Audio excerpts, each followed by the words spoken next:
Tuhan itu ada dan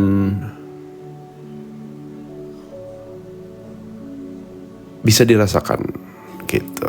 Oke? Ya. Nah,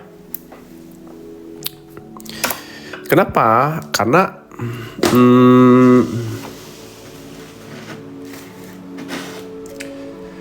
saya tuh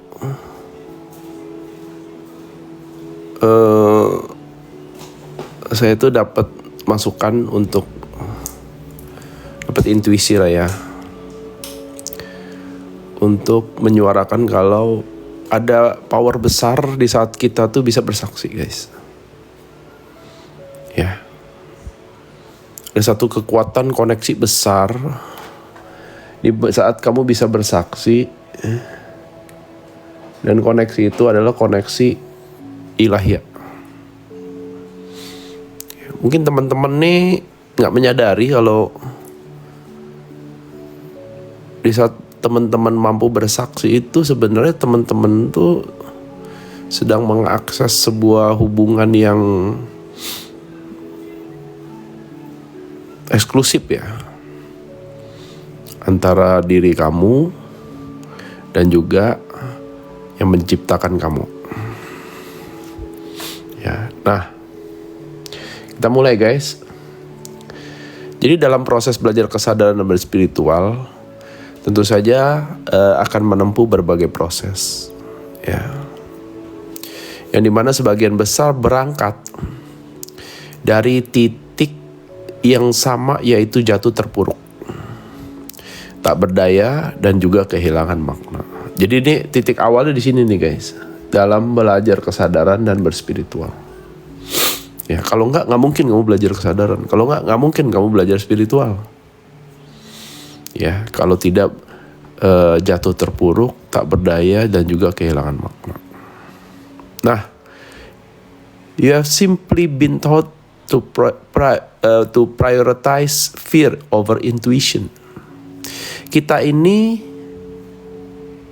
selalu dididik untuk memprioritaskan rasa takut daripada intuisi. Ya, paham ya? Kita selalu diprogram ditakut-takutin sehingga kita tidak bisa mendengarkan intuisi kita sendiri, suara hati kita sendiri. Ya, padahal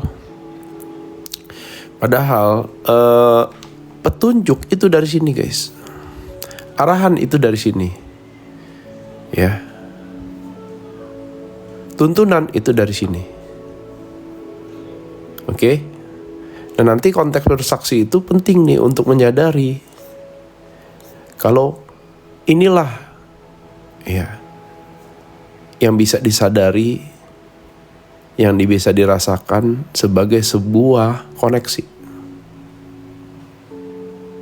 Oke? Kenapa? Tapi orang kadang-kadang terlalu memprioritaskan rasa takut. Jatuhnya apa kalau dia terpuruk? Takut, ngeluh, komplain, cemas. Ya, itu semua tuh yang terjadi tuh. Kenapa? Karena kita diprioritaskan untuk fokus ke rasa takut. Ya. Oke? Namun itulah proses awal-awal kebangkitan spiritual. Tidak hanya jatuh ke titik nol, bahkan banyak juga yang terpuruk sampai ke titik minus. Ya, udah bukan ke titik nol lagi, guys, tapi ke titik minus. Ya, saya ngalamin ini. Bahkan di titik minus ini tuh kehilangan makna tuh kuat banget. Ya, sampai-sampai dirimu itu ingin mengakhiri segalanya kalau sudah terpuruk ke titik minus. Ya. Tetapi semua cepat ataupun lambat akan dan harus menyentuh titik balik perubahan alias TBP. Ya. Sebelum memulai perjalanan spiritualnya sendiri. Yang dimana perjalanan ini lebih dikenal dengan perjalanan dari gelap menuju terang. Jadi pada saat dia terpuruk, misalnya ini garis minus, ini netral, kamu ke minus nih. Ya. Nah, di sini ada TBP. Kalau kamu mantul, kamu bisa naik melampaui titik 0. Jadi untuk bisa belajar spiritual itu ya memang kebanyakan mulainya dari gelap. Kondisi minus, kondisi terpuruk, kehilangan makna, ya, kebanyakan gitu. Makanya di situ, ya, saya diajarkan sebuah metodologi mengenai yang namanya amati, akui, dan terima. Ya, 3 ini dulu, diam dulu, amati, akui, ya juga ya. Ada yang salah juga dari saya sendiri. Tidak lagi menyalahkan orang lain. Dan belajar menerima itu. Dan choose the truth, not your fear. Di situ pilihlah soal kebenaran yang dimana kita ini manusia yang bisa salah dan juga sering berbuat salah. Ya, artinya kita tidak lagi menunjuk luar, tidak lagi menyalahkan yang di luar diri. Tetapi kalau kita ya masih fokusnya keluar, ya, maka di situ kita akan terjebak dalam yang namanya kegelapan. Ya. Kenapa? Karena kalau kita belajar kesadaran dan spiritual, itu konteksnya adalah ke dalam diri, guys. Bukan lagi keluar. Ya. Di saat kamu fokus keluar, nah di situ tuh kamu kemungkinan sedang tidak belajar untuk mengenal diri. Hati-hati. Oke. Nah, jadi jika sebelum perjalanan spiritual dimulai, maka kehidupan sebelumnya dianggap sebagai hidup yang gelap. Ya, hidup gelap. Harapan sudah tidak ada. Situasi dan kondisi itu sudah berubah total. Ya. Kita tidak mempunyai lagi tujuan. Apapun yang dilakukan seperti tidak ada maknanya. Ya, itulah kondisi di mana hidup yang gelap. Yang dimana artinya hidup yang dijalani ternyata menuju ke arah kegelapan. Karena arahnya sama sekali tidak kembali kepada kesejatian diri, yaitu sisi spiritual kita sendiri. Kenapa? Kita terlalu lama fokusnya keluar, guys. Padahal ya ada kesejatian di dalam dirimu yang perlu kamu kenali, yang perlu kamu hadirkan. Ya.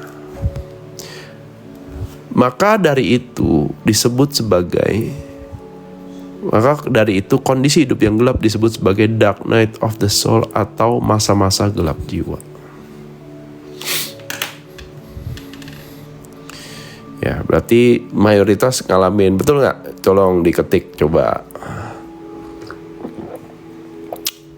Ya, Dubai, siapa yang ngalamin dark night of the soul? Malam.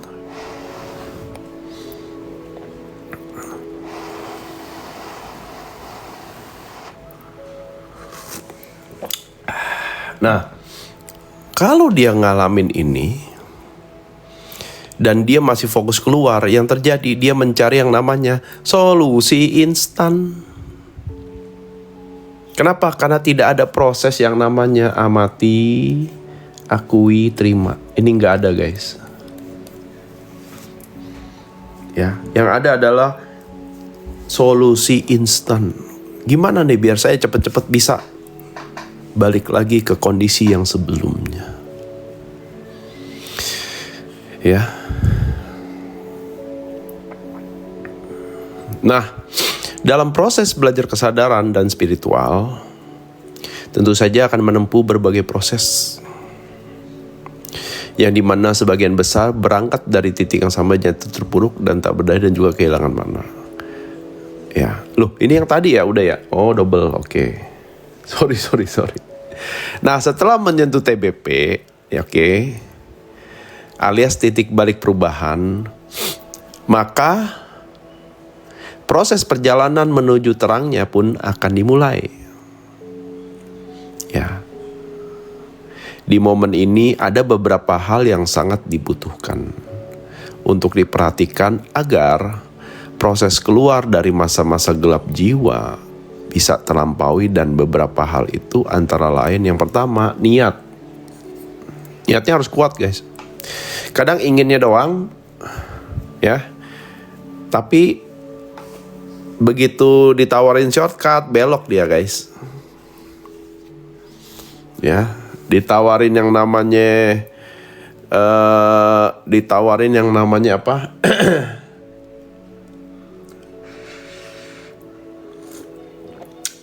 Jasa, ya. Jasa calo. Di spiritual juga ada calonya, guys. Ditawarin calo kan tuh. Ya. Belok dia. Ya. Tenang. Ya, kamu cukup diam, nanti hidupnya berubah.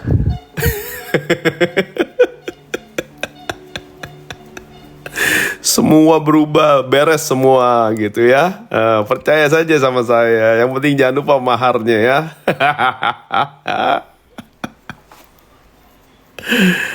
Aduh. Ya. Gak bisa, guys, gak bisa. Kenapa? Karena ini adalah pelajaran bab penting untuk kamu mengenal sisi terang atau cahaya dari dirimu sendiri.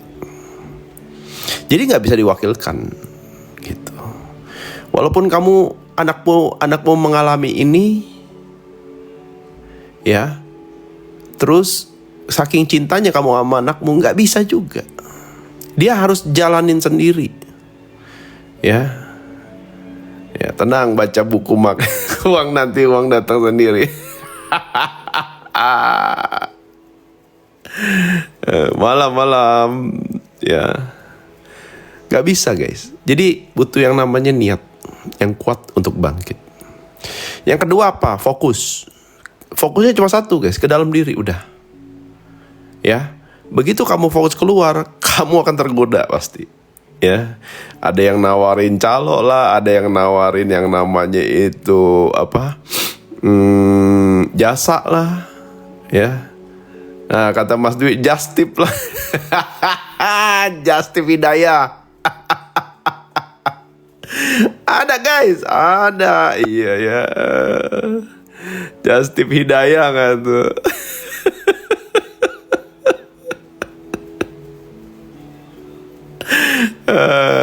Ya, ada yang apa namanya, nitip koneksi gitu kan.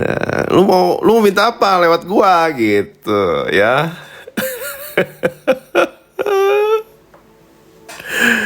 Jadi fokus ke dalam diri itu penting. Kenapa? Karena pada saat kita niat dan kita fokus ke dalam diri, tuntunan akan hadir. Ya, petunjuk akan hadir, dan tuntunan, petunjuk, suara itu membawa kamu menemukan jawabannya. Jadi jawaban tuh nggak ada di luar, guys. Ya, konfirmasi ada, jawaban nggak ada. Oke. Petunjuk ada juga di luar, tapi jawaban adanya di dalam. Ya. Ya, ingat ya. Jawaban hanya ada di dalam dirimu sendiri. Yang di luar hanya petunjuk.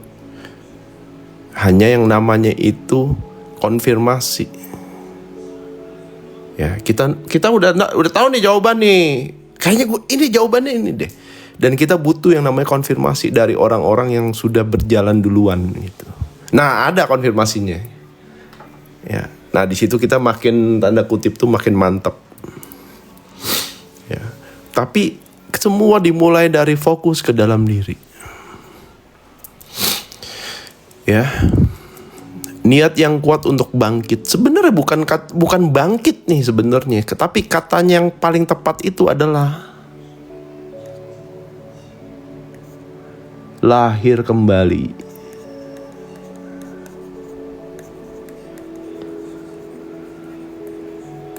Karena kalau benar-benar dijalanin, proses mati sebelum mati itu terjadi itu guys. Ya.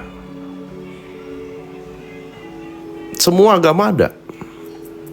Semua agama ada proses ini. Nah, itu disebut sebagai proses transendensi. Melampaui diriku yang bukan aku. Oh, itu dalam lah bahasanya ya. Udah Mas Dwi, aduh jangan jangan di spill tuh. Ya. Nah, lalu ya, yang dibutuhkan juga adalah pengetahuan sesuai yang dibutuhkan. Karena zaman sekarang tuh pengetahuan banyak guys, tapi belum tentu kamu butuhkan. Ya, contoh. Di saat kamu lagi proses untuk lahir kembali, ya, tapi ya kamu ngelirik pengetahuan soal tarik duit misalnya.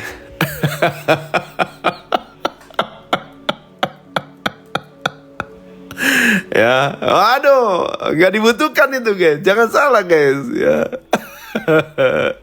Nanti kamu malah nggak mau lahir lagi gitu, karena kalau lahir lagi itu ya kayak di Pertamina guys ya.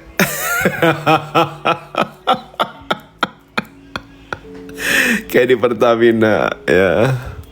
Jadi sadari pengetahuan sesuai yang dibutuhkan ya. Mulai dari nol tuh maksudnya mantul naik. Dia kan TBP, dia dari nol tuh mulai naik sampai ke ini kan nol, ini minus, ini plus, nah sampai dia naik ke atas gitu loh.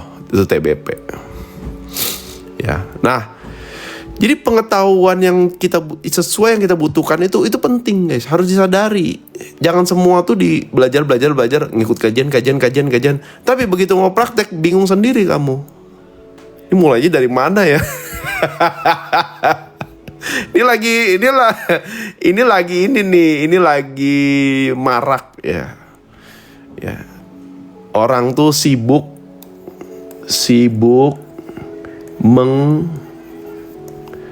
mengkaji tapi lupa untuk menjadi. Nah, ini yang sedang terjadi nih. Ya. Sibuk mengkaji, lupa untuk menjadi. Kenapa? Karena semua pengetahuan ditelan semua, guys.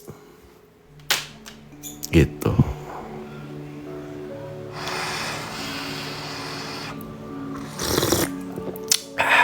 Semua pengetahuan ditelan semua. Padahal yang dibutuhkan sedikit, yang diinginkan banyak. Ya, sampai bingung. Iya, sampai bingung dia. Ngebul, ya kan? Jadi ibaratnya seekor ikan, ya, karena terlalu banyak pengetahuan, dia ingin belajar terbang, guys. Itu gimana ceritanya itu, guys?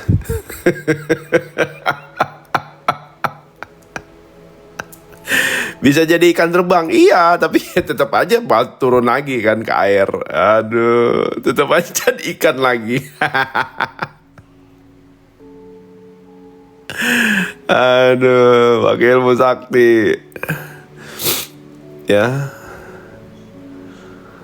paham ya guys? Jadi pengetahuan sesuai yang dibutuhkan. Gimana caranya tahu? Nah, gimana sih caranya tahu pengetahuan sesuai yang saya butuhkan? Tanya ke dalam hati. Sekalian latihan dengerin suara hatimu sendiri. Nyaman gak? Ini saya butuhkan gak sih ilmu ini gitu? Oh enggak, nggak nyaman aku sih gitu. Oh ya udah, oke. Jangan menggunakan pikiran, ya. Jangan menggunakan pikiran. Kalau kamu menggunakan pikiran, yang terjadi adalah, ya, kamu hanya bermain di ranah dualitas tuh. Benar, salah, baik, buruk, itu aja tuh. Tapi kalau kamu menggunakan hati, menggunakan rasa, kayaknya saya nyaman deh belajar ini. Kok saya cocok ya belajar ini? Nah, coba diikutin, dilatih. Ya. Berikutnya adalah praktek atau aksi. Ya. Nah, pikiran bisa memanipulasi dengan mengatakan kamu udah tahu banyak, berarti kamu sudah sadar. Jadi nggak usah praktek. Itulah, ya, itulah hasutan pikiran tuh. Makanya tanya pengetahuan yang dibutuhkan menggunakan hatimu sendiri, bukan menggunakan pikiran. Kalau pikiran mah udah bisa menganalisa dan menyimpulkan sendiri. Ya, wah kamu banyak tahu, hebat, berarti kamu udah sadar. Ya, kalau nggak ada praktek guys, nggak ada aksi, yang terjadi adalah hidupmu nggak akan berubah. Kenapa? Karena hidup itu soal aksi reaksi. Ini hukum alam nih. Ya, makanya ditetapkan Tuhan tidak akan merubah nasib kaumnya, ya kan? Kalau kaumnya mah cuma tahu doang gitu.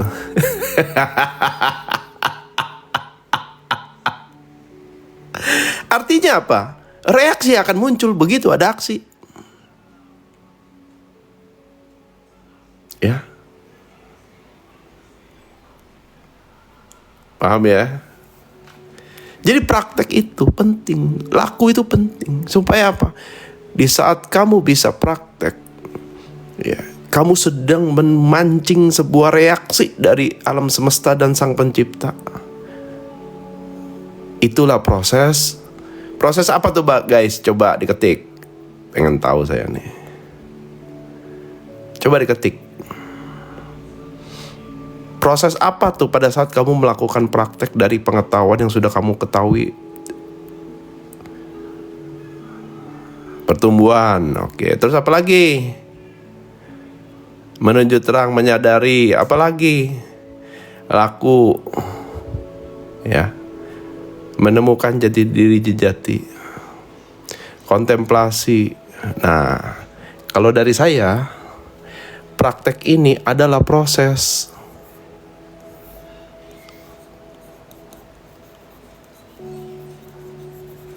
Pemantasan diri. Siapa yang pantas menerima reaksi? Ya.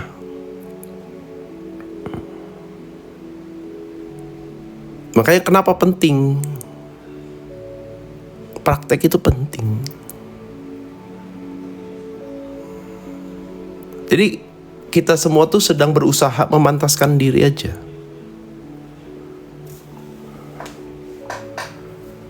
Pada saat kita sudah bisa menjadikan ini sebuah laku,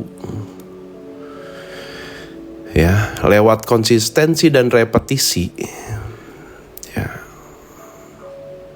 maka kita akan bisa mencintai prosesnya sambil berserah soal hasil. Nah, di situ kamu sedang menjalani proses tuh bukan lagi dari kacamata transaksional, tapi dari kacamata partisipatif. Ya Tuhan, aku ingin berpartisipasi. Dan Tuhan pun akan ikut berpartisipasi, membersamai. Asalkan tahu yang namanya batasan antara hamba dan Sang Pencipta.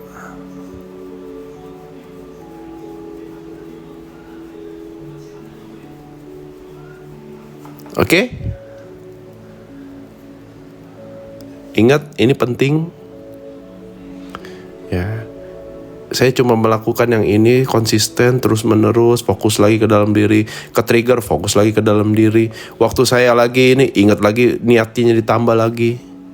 Ya, kalau bingung cari pengetahuan yang saya butuhkan, nyaman gak nyaman. Habis itu saya coba praktekin. Ya, habis itu kalau misalnya ada perubahan, saya konsisten repetisi terus.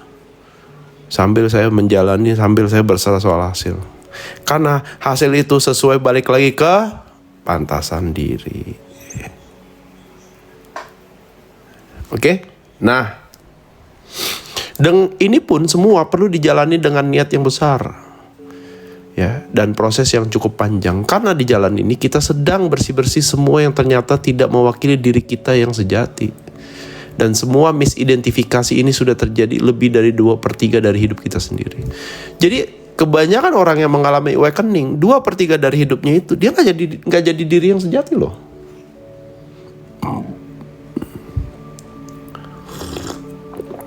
Dia sedang tidak jadi dirinya yang sejati. Kalau 45 awakening berarti selama 30 tahun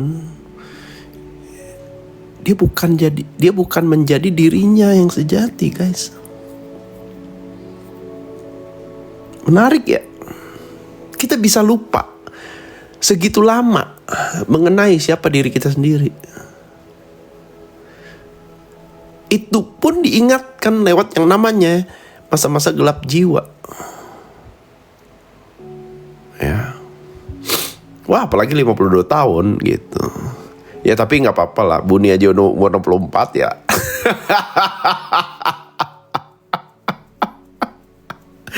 Ya, jadi jangan minder. Buni aja umur 64 loh. Bukan begitu, Buni.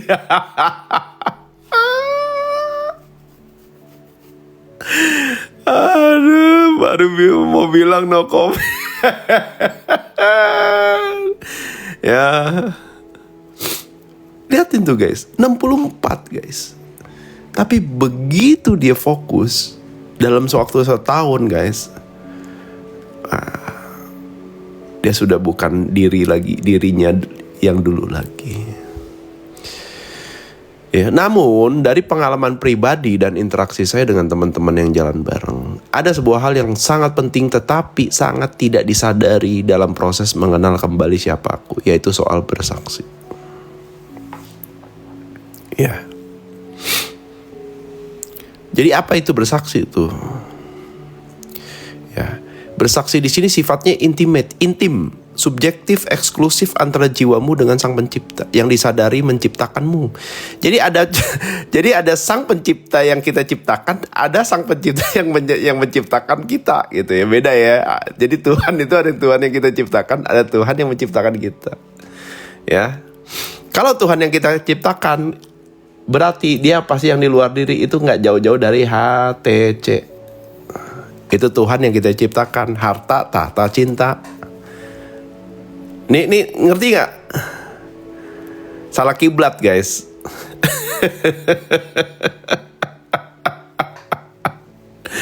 Tapi kalau yang ke dalam diri itu adalah Tuhan yang menciptakan kita, menciptakanmu.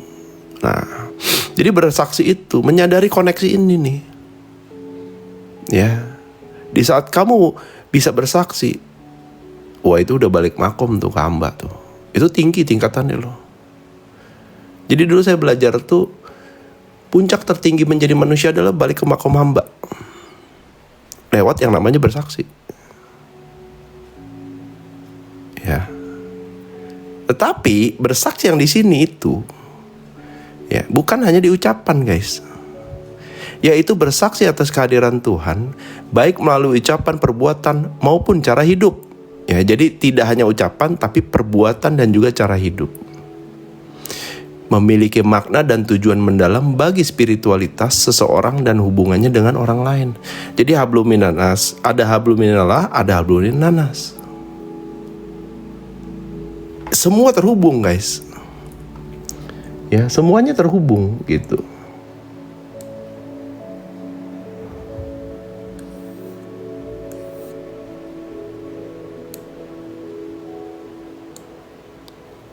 Ya, jadi nggak terpisah dia.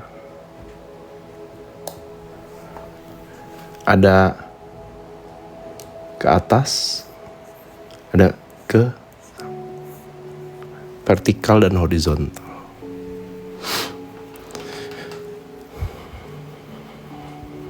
Ya. Dan kamu bisa memercik orang untuk bersaksi loh. Ntar dijelasin. Caranya gimana kok? Iya ntar. Nah, jadi udah paham ya, bersaksi itu tuh adalah sebuah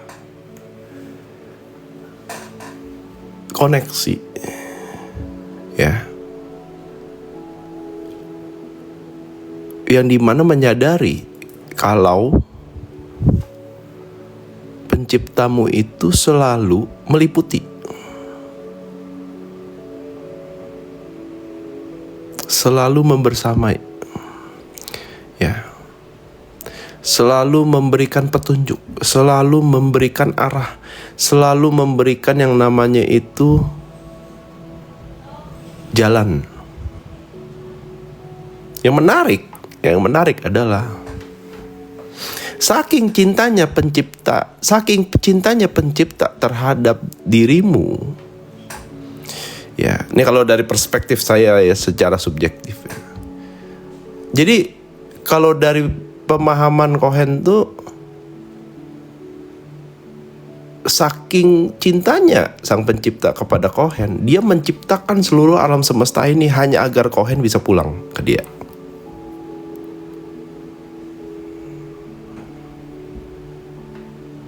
Ini paham gak? Yang tadi barusan diucapkan.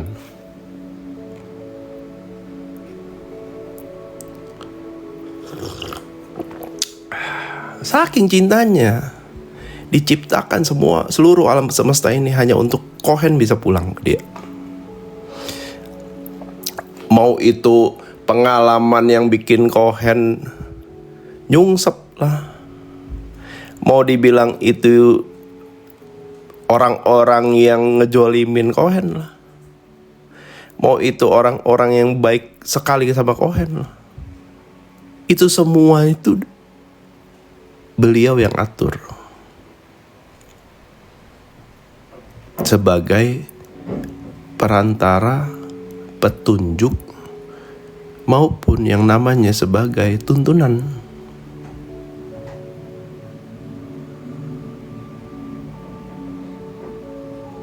Nah, disitulah ya saat yang tepat untuk bersaksi.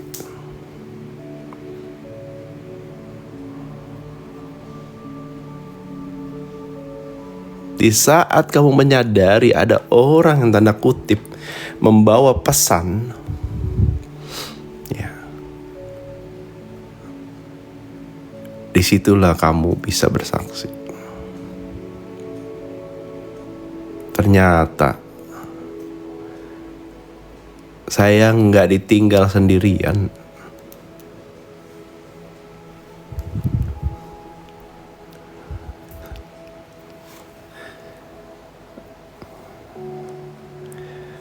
Nah, masalahnya, pertanyaannya adalah seberapa sering kamu bersaksi? Ya. Ayo, seberapa sering?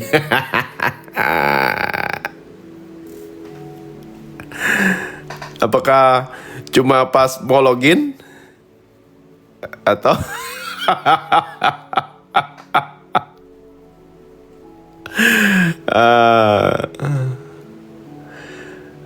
kenapa penting bersaksi? Karena dengan sering bersaksi, maka kita akan mulai sering mengakui kalau kehadiran Tuhan di setiap langkah itu penting. Ya. Sebagai penguat iman dan juga memberikan harapan bahwa ada tujuan yang lebih besar dari kehadiranmu di kehidupan ini. Baik bagi dirimu sendiri, garis keturunanmu, dan juga orang lain yang terkoneksi dengan dirimu. Karena semua sudah diatur sedemikian rupa sesuai izinnya untuk terjadi dan kamu alami secara langsung.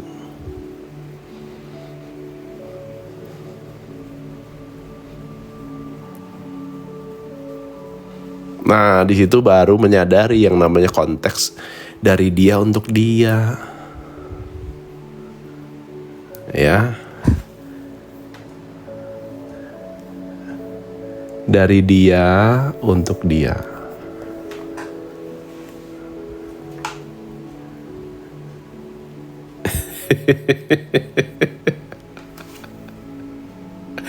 Aduh, ntar kalau ini teman-teman mesti latihan nih bersaksi. Ya Tuhan, aduh. Iya betul, inna ilahi wa inna ilaihi rajiun.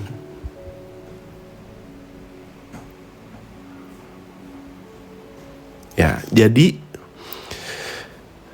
tujuan kamu ada di sini. Ya. Tujuan kamu ada di sini. Dari dia untuk dia.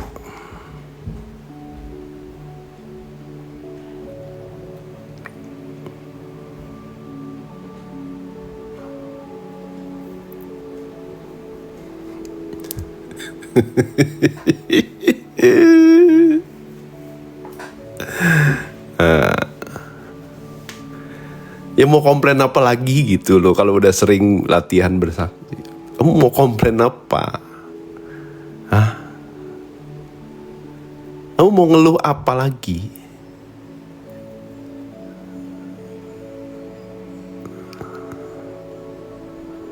Jadi yang kalian lakukan nih, Senin, Rabu, Jumat bikin materi kayak gini, bisa 2 jam, ya jelasin kayak gini, ya. Itu bukan untuk kalian saja guys, tapi untuk dia. Dan saya sudah lakukan ini selama 4 tahun, mudah-mudahan bisa lagi terus. Ya. Kenapa? Karena itu bentuk aksi, bentuk pemantasan diri Cohen. Apa ngarepin kamu ngirim paus? Enggak. Tapi ada aja yang ngirim gitu. Kode langsung. Enggak guys. Karena saya lagi praktek dari dia untuk dia. Gitu loh. Ya. Nah, ntar kita bicara soal percikan ya. Ya. Oke, jadi ya saya mau challenge kalian, sering-seringlah bersaksi.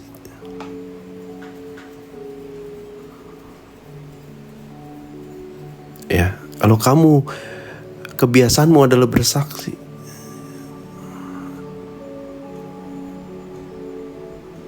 saya yakin kamu akan jarang komplain. Kamu akan jarang mengeluh guys. Kamu jarang akan menyalahkan. Kamu jarang akan yang namanya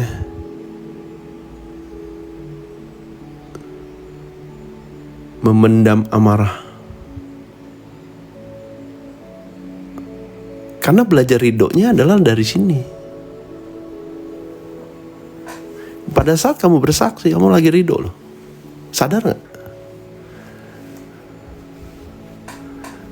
Nggak usah dipaksa guys. Nggak usah dipaksa lagi. Kamu tuh harus terima, tahu nggak? Nggak perlu. Di saat kamu bersaksi, kamu udah tahu dari siapa itu, dan kamu bersaksi ke siapa.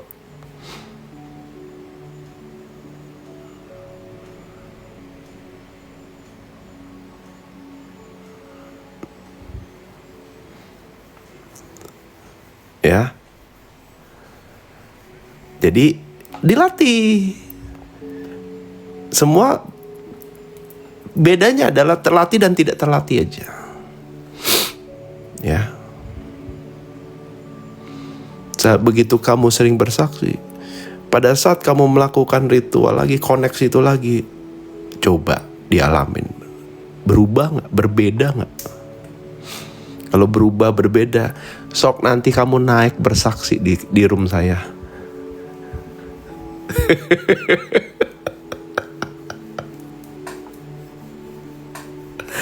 Biar apa? Biar kita saling memercik, guys. Kita saling memercik. Ya. Nah, kita bicara soal percikan ya.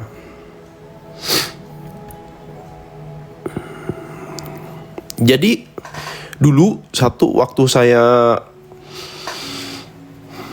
belum belajar Islam itu, saya menggugat. Ada istilah yang mengenai percikan ilahi. Ada ruh di dalam dirimu. Mana kayak apa gitu. Saya kan orangnya kan logik ya orangnya.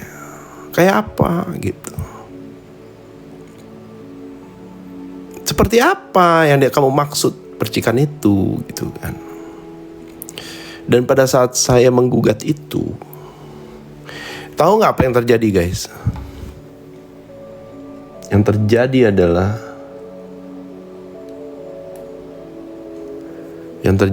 adalah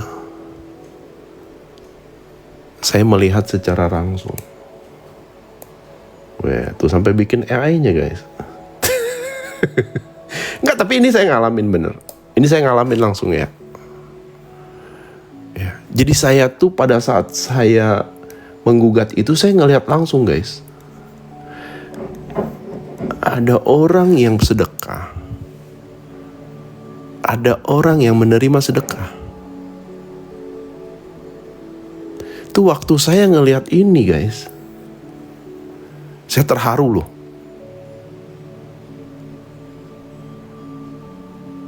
Kok kenapa nih gitu ya? Hati saya kenapa terharu? Ya, terharu saya, guys. Ngeliat tuh terharu tuh. Ya ampun. Kenapa saya terharu gitu ya? Ternyata, guys, percikan di dalam diri yang memberi dan yang menerima itu memercik percikan di dalam diri saya. Jreng, waduh, langsung di situ saya, oh ini tuh yang dimaksud. Oh, ya ampun. Di situ saya langsung gemeter, guys. Ini ternyata yang disebut sebagai yang namanya saling memercik.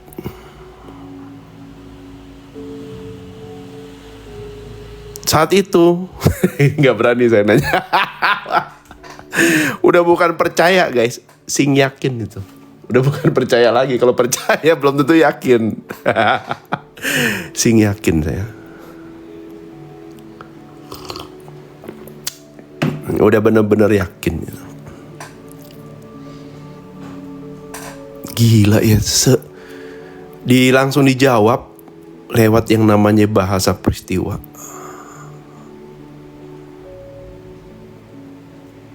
Raga saya tuh bergetar, guys.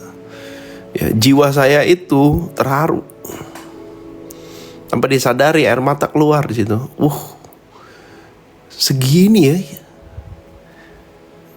cinta kasihnya gitu.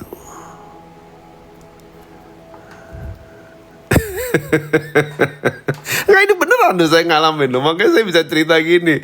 Kalau nggak ngalamin saya cerita gini, nggak bergetar di tempatmu gitu.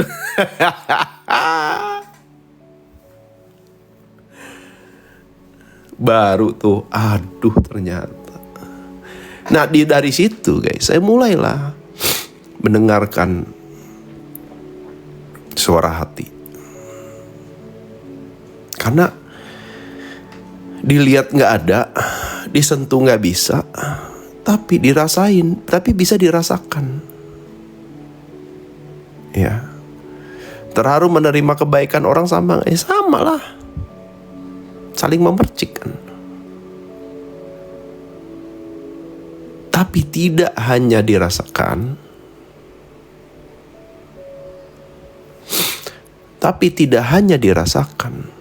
yang paling penting adalah apa guys? Yang paling penting adalah disadari. Disitulah baru bisa kita bersaksi.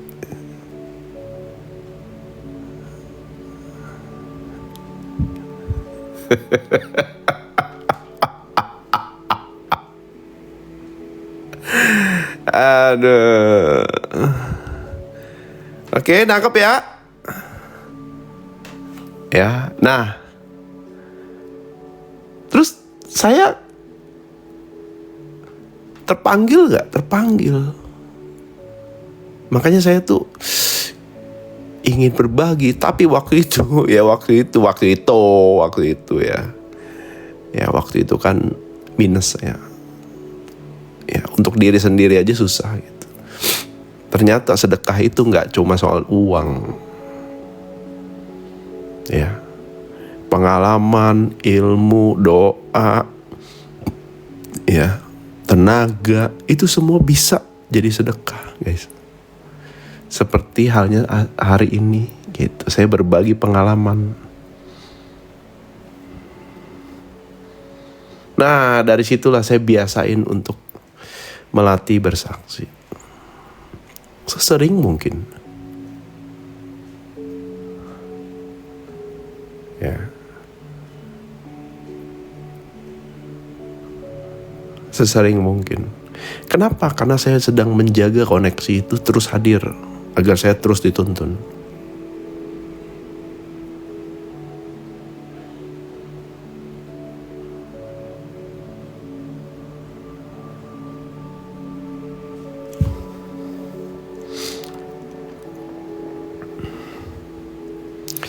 Bersaksi atas kehadiran Tuhan tidak selalu harus berupa pidato di atas mimbar atau pembicaraan yang rumit, guys.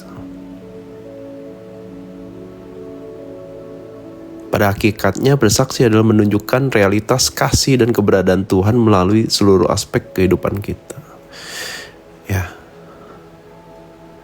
Kenapa? Karena pada saat dia bisa bersaksi, guys, dia sedang mengingat kembali sifat-sifat Tuhan itu sendiri tuh.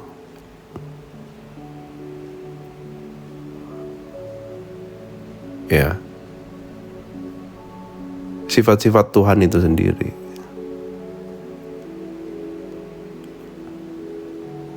Dan berikut adalah beberapa cara praktis dan nyata untuk bersaksi atas kehadiran Tuhan sehari-hari.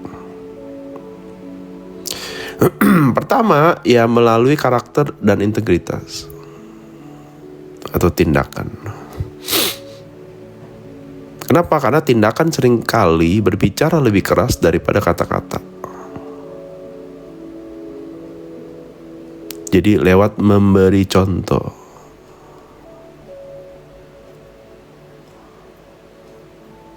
Cara paling efektif untuk bersaksi adalah menjadi cerminan sifat-sifat Tuhan. Ya, kamu kenali, lalu kamu hadirkan lewat perilaku, lewat tindakan.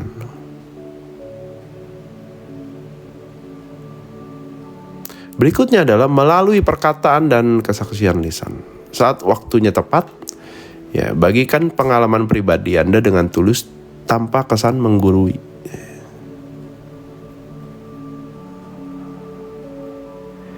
Karena kenapa ya? Karena gini guys, pengalaman saya, ya, orang yang sudah mencapai titik puncak,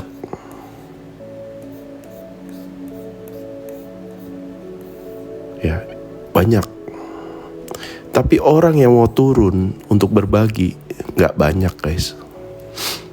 Ngocehnya aja jago, ya, nyala-nyalain gitu.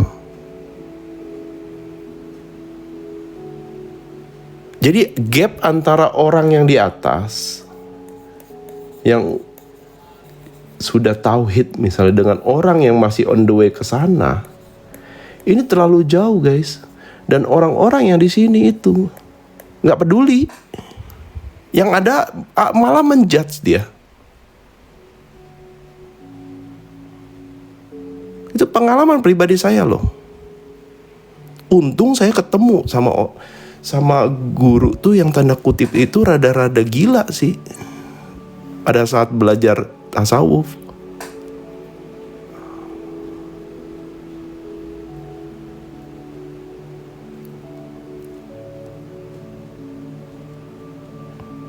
Jadi dia merasa eksklusif. Pada saat dia di sini, misalnya ini kan udah nih Cahaya nih, dia udah sampai di sini.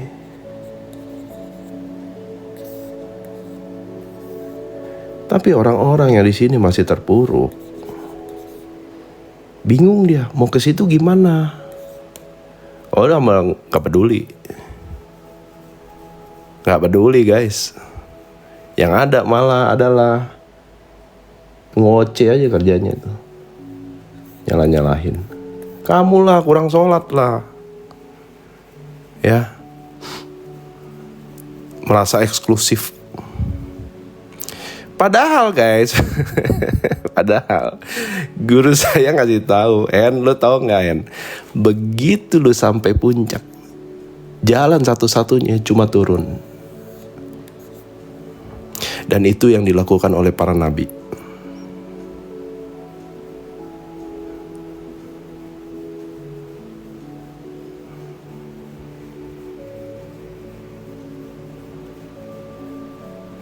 Jadi jangan lupa ya guys, kamu di sini tuh ada tugas. Begitu sampai di atas, jangan lupa turun. Karena tugasnya ada di bawah, bukan kamu nangkring di atas, gak ada gunanya.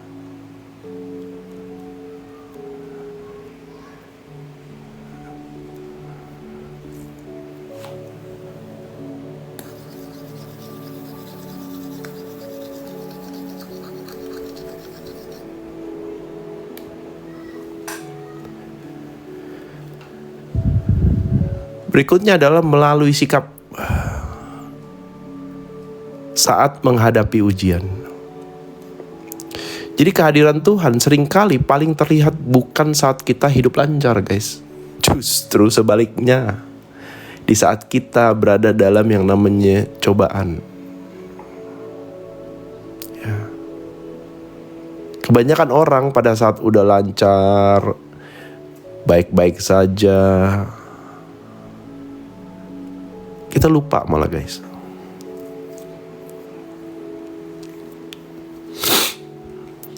Terjebak kepada Tuhan yang kita ciptakan, yaitu HTC.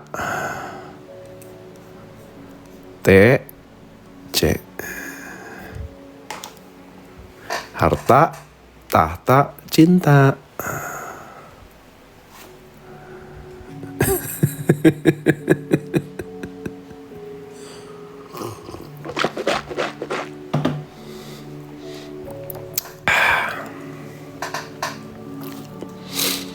Berikutnya ya, ya jadi praktek nyata untuk bersaksi itu adalah lewat kehidupan doa dan ibadah. Ya.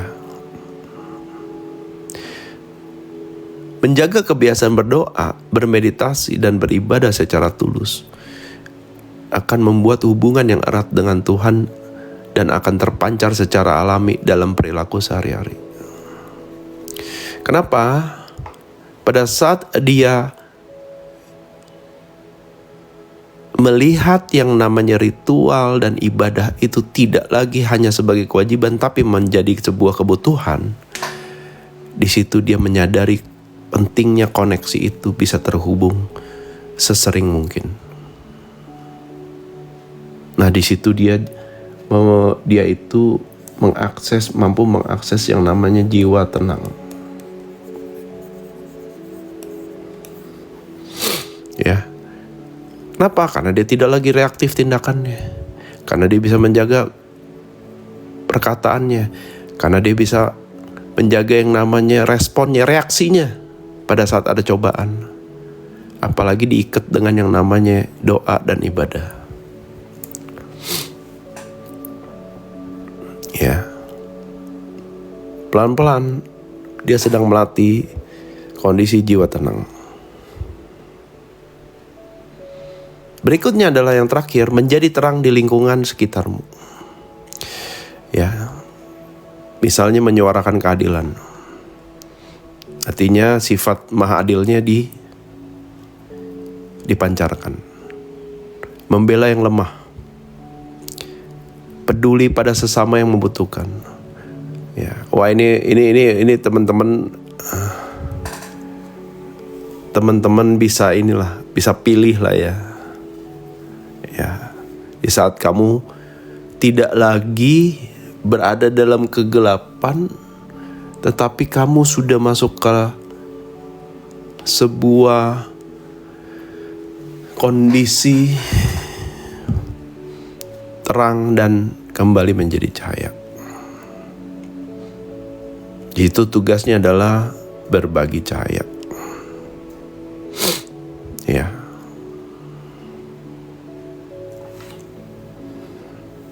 Nah, yang terakhir, bersaksi bukan tentang memaksa orang lain untuk percaya, melainkan tentang hidup sedemikian rupa apa adanya sehingga orang lain dapat melihat kebaikan, cinta kasih Tuhan hadir melalui diri Anda. Ya, yaitu menghadirkan keilahian di dalam dirimu, dalam pikiran, ucapan, dan perbuatan yang dilakukan secara sadar dan hadir di saat ini. Present moment. Oke? Habis guys, habis. Sekian dan terima kasih.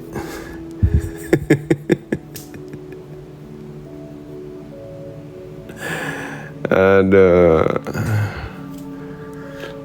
Rada-rada berat ya, padahal cuma berapa halaman ini guys. Ya. Padahal cuma berapa halaman.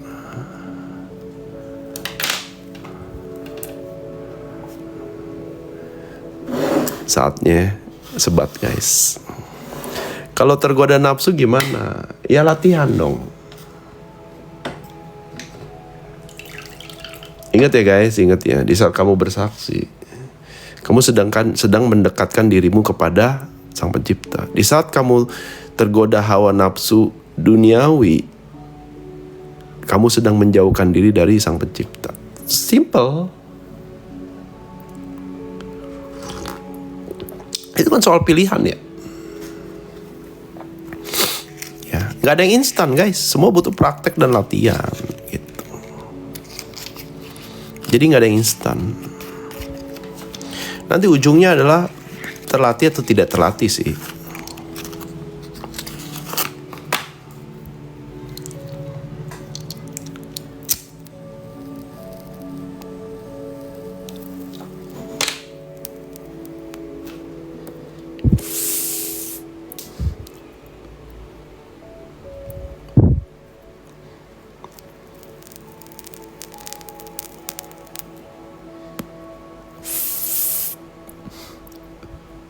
Thank you. Ntar ya guys, sebat dulu ya.